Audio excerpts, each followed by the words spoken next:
സ്വാഗതം പറഞ്ഞ Shri S B Suresh Kumar, Shri നാട്യഗംഗ പുരസ്കാര ജേതാവായിട്ടുള്ള നെടുമ്പള്ളി രാമോഹനെ ഈ നാട്യഗംഗ പുരസ്കാരത്തിൻ്റെ പേരിൽ വേണമെന്നൊന്നുമില്ല, ലോകം മുഴുവൻ അറിയുന്ന ആളാണ്. അപ്പോൾ അത് ഏതായാലും രാമോഹനൻ, മുരളി മാഷ് ചാലക്കുടി, ഈ ശിവപ്രസാദ് കീഴിലും, നെടുമ്പള്ളി പിന്നെ ആദ്യമുണ്ടോ, ശ്രീമതി രേഖ സി നായർ, മാഷുടെ മക്കൾ, അതായത് ഗംഗാരൻ മാഷുടെ മക്കൾ പ്രദീപ്, ഗീത, മിനി, പ്രത്യേകിച്ച് വത്സ മകളല്ല എങ്കിലും, പിന്നെ മറ്റേ സദസ്സിലിരിക്കുന്ന കലാപ്രേമികളെ, ഇന്ന് നിങ്ങൾ ഇതിൻ്റെ മുമ്പ് കാണാത്തൊരു പുതിയ വേഷമാണ് ഇപ്പം എൻ്റെ. അതായത് ഇതുവരെ കഥകളിയിൽ വേഷം കെട്ടിയിട്ട് ആ അയ്യപ്പസ്വാമിയുടെ നേരെ മുമ്പിലുള്ള പാടത്ത് ആണ് ആദ്യം തുടക്കം. പാടമെന്നല്ല അതിന് പറയുക, ഒരു പറമ്പ്, അവിടെയാണ് തുടക്കം. അന്നൊക്കെ വേഷം കെട്ടിയിട്ട് കണ്ടിട്ടുള്ള ഞാൻ ഇന്ന് ഇവരുടെ മുമ്പിൽ അല്ലെങ്കിൽ നിങ്ങളുടെ മുമ്പിൽ ഇവർ അനൗൺസ് ചെയ്തത് ഉദ്ഘാടകൻ എന്ന പ്രാസംഗികനെയാണ്. ഈ രണ്ടാമത് പറഞ്ഞത് ഇല്ലെങ്കിലും ഉദ്ഘാടനം നടത്താം, പ്രാസംഗികനാവാൻ സാധ്യതയില്ല, കാരണം പ്രസംഗം അറിയില്ല. ഏതായാലും പ്രസംഗിക്കലല്ലല്ലോ വലുത്, മനസ്സിനെ തുറന്ന് കാണിക്കുക, അതാണ് ഏറ്റവും വലുത് എന്നാണ് ഞാൻ ധരിച്ചു വെച്ചിട്ടുള്ളത്. ആ തുറന്ന് കാണിക്കാൻ തന്നെയാണ് ഞാനിപ്പോൾ തുടങ്ങണത്. മറ്റൊന്നുമല്ല, ഞാൻ ഇവിടെ എൻ്റെ സഹപാഠിയായിട്ടുള്ള നമ്മുടെ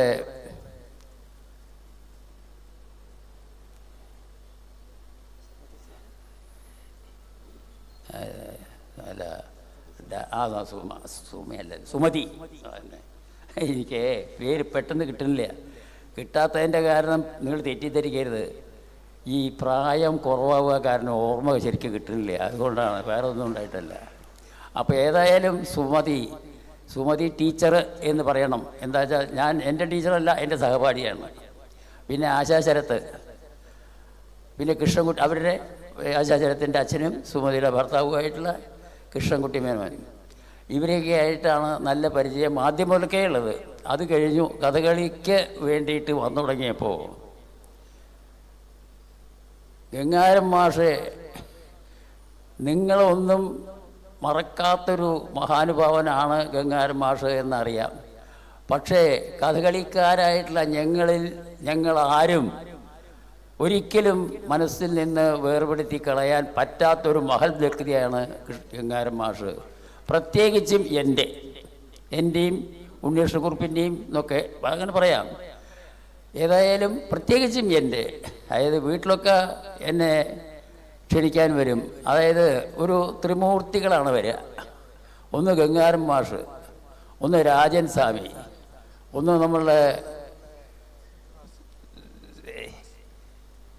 ശ്രീനിവാസൻ സ്വാമി. ഇങ്ങനെ 3 പേരും കൂട്ടാണ് മിക്കതും വരലും ക്ഷണിക്കലും, ഇവിടെ വന്നാൽ വേണ്ട സൗകര്യങ്ങൾ ചെയ്തു തരലും, താമസ സൗകര്യം ഏർപ്പെടുത്തലും എല്ലാം.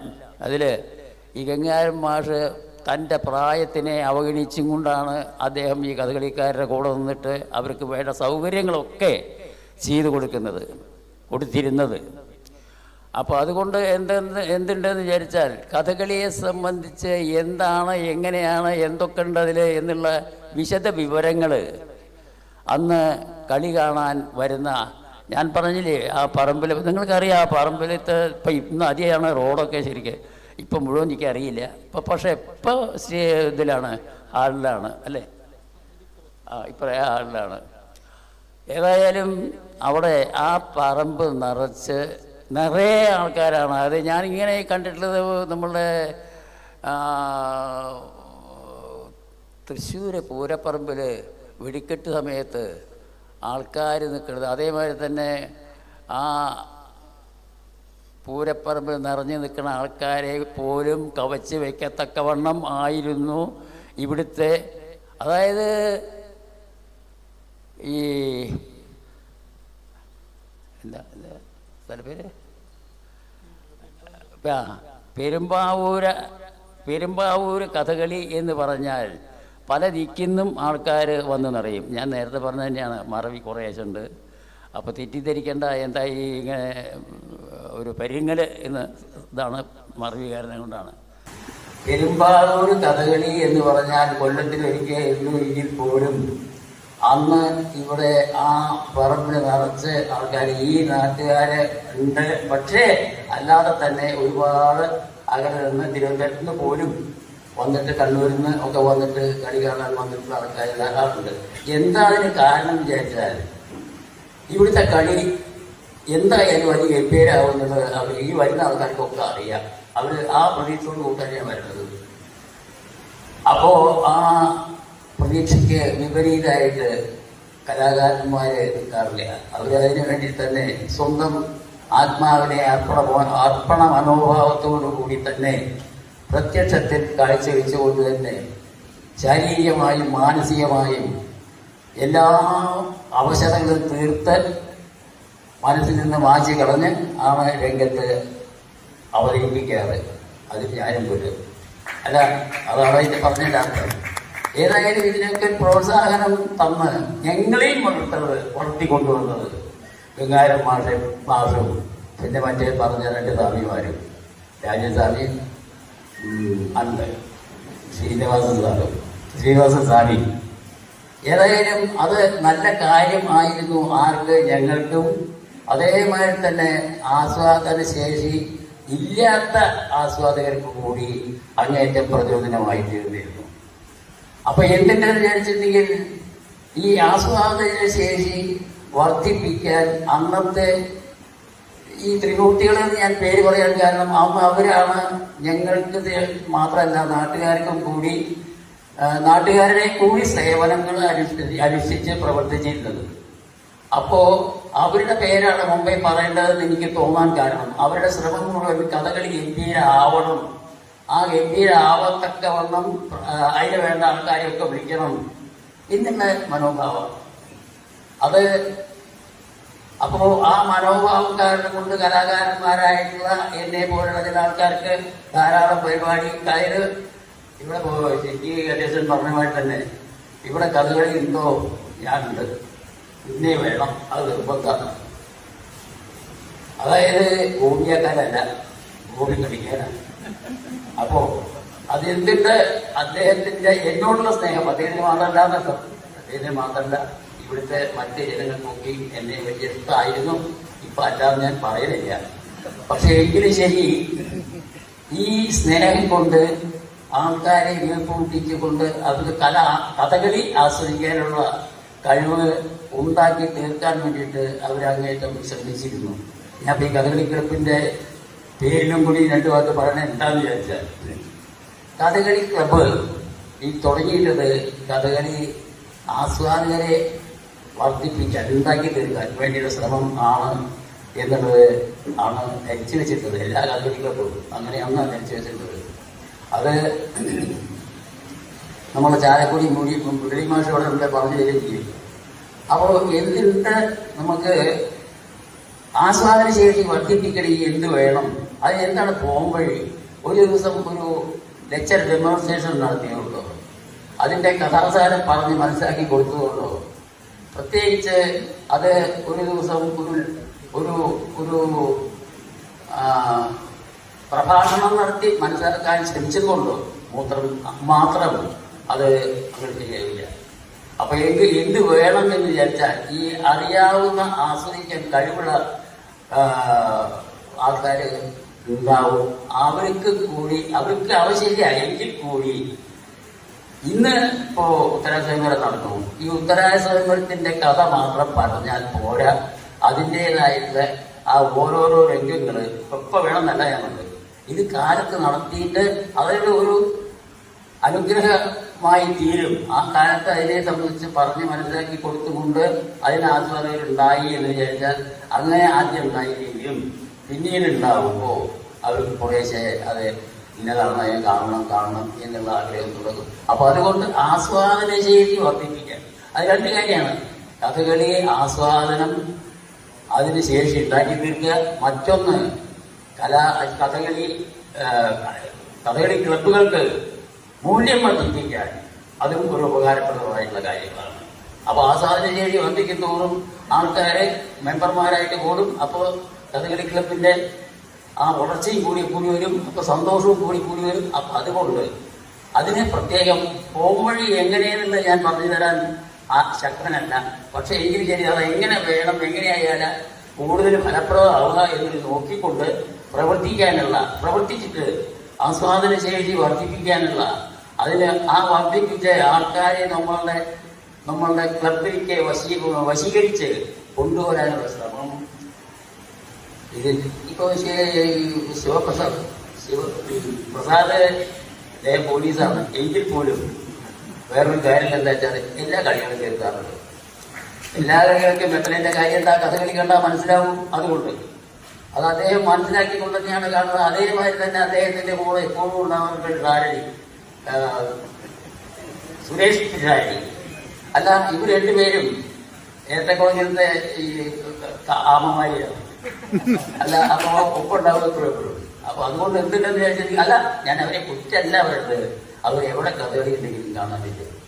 അത് കണ്ട് ആസ്വദിക്കാനുള്ള കഴിവുണ്ട് അവർക്ക്. അതുകൊണ്ട് അപ്പോൾ ഇങ്ങനെ ഈ ആസ്വാദന ശേഷി വർദ്ധിപ്പിക്കാൻ ശ്രമിക്കണം എന്നൊരു അഭ്യർത്ഥനയാണ് ഞാൻ ആദ്യം ഇവിടെ പറയുന്നത്. അതായത് പറയേണ്ട കാര്യം, എപ്പോഴും കഥകളി എന്നുള്ളത് പറഞ്ഞത് നമ്മളുടെ കേരളീയരുടെ മലയാളികളുടെ ഒരു അങ്ങേറ്റത്തെ സമ്പത്താണ്. സമ്പത്ത് എന്ന് പറഞ്ഞാൽ ക്ലാസിക്കൽ കല, മറ്റ് വിദേശികൾ പോലും അംഗീകരിക്കപ്പെട്ട ലോകോത്തരമായ കല.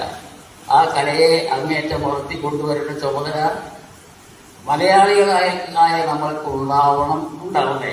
അപ്പോൾ അതുകൊണ്ട് എന്തുണ്ടെന്ന് വെച്ചിട്ടുണ്ടെങ്കിൽ മലയാളി തന്നെയാണ് എപ്പോഴും പറയുന്നത് ആസ്വദിക്കാൻ കഴിവില്ല എന്നുള്ളത്. എന്താ കാരണം എന്ന് വിചാരിച്ചാൽ ആംഗിക ഭാഷയാണ് ഇത്, ആംഗിക ഭാഷയല്ല.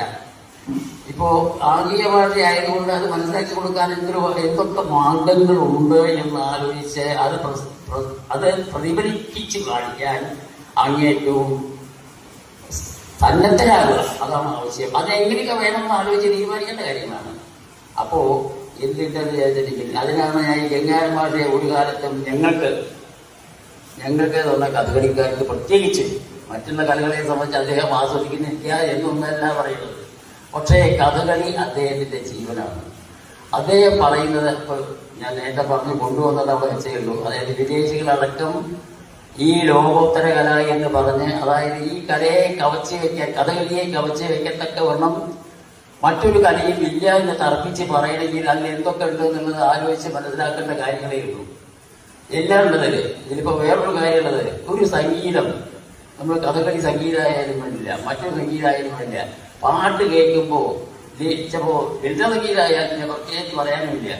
പാട്ട് കേൾക്കുമ്പോൾ ലയിക്കാത്ത ആൾക്കാരില്ല, ആസ്വദിക്കാത്ത ആൾക്കാരില്ല. അവർക്ക് കാര്യങ്ങൾ മനസ്സിലാവും വേഗം. അപ്പൊ അതുകൊണ്ട് പാട്ടിനെ കവച്ച് വയ്ക്കാൻ നിന്ന ആൾക്ക് സാധിക്കില്ല. സംഗീതം എന്ന് പറഞ്ഞാൽ അത് അങ്ങേറ്റത്തെയും ഒരു ആസ്വാദന ഒരു അതിൻ്റെതായ സത്താണ്. ആ സത്തും കൂടി ഉൾപ്പെട്ടതാണല്ലോ കഥകളി. അപ്പോൾ ഈ വാചികാഭിനയം ആയിട്ട് കഥകളി വേഷക്കാര് പ്രവർത്തിക്കുമ്പോൾ ആ വാചികാഭിനയത്തിനെ അങ്ങേയറ്റം സ്വാദിഷ്ടമാക്കി തീർക്കാൻ സംഗീതത്തിനെ കഴിയൂ. അപ്പോൾ സംഗീതം എപ്പോഴും ഈ വേഷക്കാരുടെ കൂടെ ഉണ്ടാവണം. ആ ഉണ്ടാവേണ്ടത് അത് ഞാൻ എൻ്റെ സ്വന്തം അഭിപ്രായം തന്നെ പറയുന്നത്, വേഷക്കാരുടെ കൂടെ വേഷക്കാർ മുദ്ര കാണിക്കുന്നതിൻ്റെ കൂടെ ഏകദേശം യോജിച്ച് പോകത്തക്കവണ്ണം പാടണം.